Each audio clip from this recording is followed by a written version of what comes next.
சென்ற முறை 2 மக்களவைக்கும் ஒரு மாநிலங்க அவைக்கும் கொடுக்க வேண்டும் என்று நாங்கள் கேட்டிருந்தோம். இப்பொழுது நாங்கள் சென்ற முறை செய்தபடியே ஒரு மக்களவைக்கும் ஒரு மாநிலங்கள் அவைக்கும் எங்களுக்கு ஒதுக்க வேண்டும் என்று கேட்டிருக்கின்றோம். அதுவும் எங்களுடைய கட்சி சின்னத்திலே தான் நாங்கள் போட்டியிடுவோம் என்பதையும் அறுதியாக அவரிடம் தெரிவிச்சிருக்கிறோம். இந்த பேச்சுவார்த்தை மீண்டும் தொடரும்.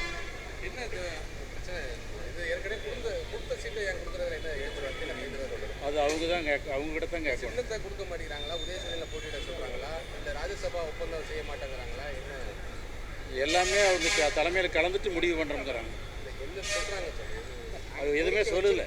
தலைமையை கலந்துட்டு முடிவு பண்ணுறோம்னு சொல்லியிருக்கீங்க. நீங்கள் பம்பர் சின்னத்துக்காக உயர்நீதிமன்றத்தை கூட இப்போ நாடி இருக்கீங்க. இன்றைக்கி நேற்று தினம் வழக்கு தொடர்ந்துருக்கீங்க. அந்த மாதிரி ஒரு ஸ்டேஜில் வந்து இப்போ உதயசூரியன் சின்னத்தில் போட்டியிட சொன்னால் அதை நீங்கள் ஏற்றுக்கிற மனநிலையில் இருக்கு? உதயசூரியன் சின்னத்தில் நாங்கள் போட்டியிட மாட்டோம்.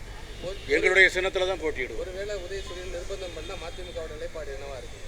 நாங்கள் அந்த நிர்பந்தத்துக்கு நாங்கள் ஒத்துக்க மாட்டோம். இந்த கூட்டம் வந்து பேசுறதுக்கு முன்னாடி பொதுச்செயலாளர் சந்தித்து ஒரு ஆலோசனை நடத்துறீங்க. அங்கே பொதுச்செயலாளர் ஆலோசனை இதே தான். லாஸ்ட் டைம் எங்களுக்கு கொடுத்துருக்கிற மாதிரி ஒரு மக்களவை ஒரு மாநிலங்களவை அது கொடுக்கணும். நம்மளுடைய சின்னத்தில் போட்டியிடலாம்ங்கிறதையும் சொல்லியிருக்கிறோம். அது நேரம் ஒதுக்கலைன்னு அவங்க தலைவர்கிட்ட பேசிட்டு அப்புறம் நேரம் ஒதுக்குவாங்க. அது இன்னும் எவ்வளவுங்கிறதே முடிவு பண்ணாமல் இருக்குது. அதுக்கு பின்னாடி தான் எந்த தொகுதிங்கிறத முடிவு பண்ணும். அது இன்னும் சம்மதம் சொல்லலை.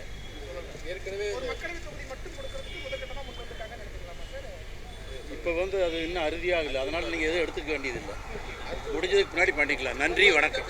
பாதகம் செய்பவரை கண்டால் நாம் பயங்கொள்ளலாகாது பாப்பா. மோதி மிதித்து விடு பாப்பா, அவர் முகத்தில் உமிழ்ந்து விடு பாப்பா.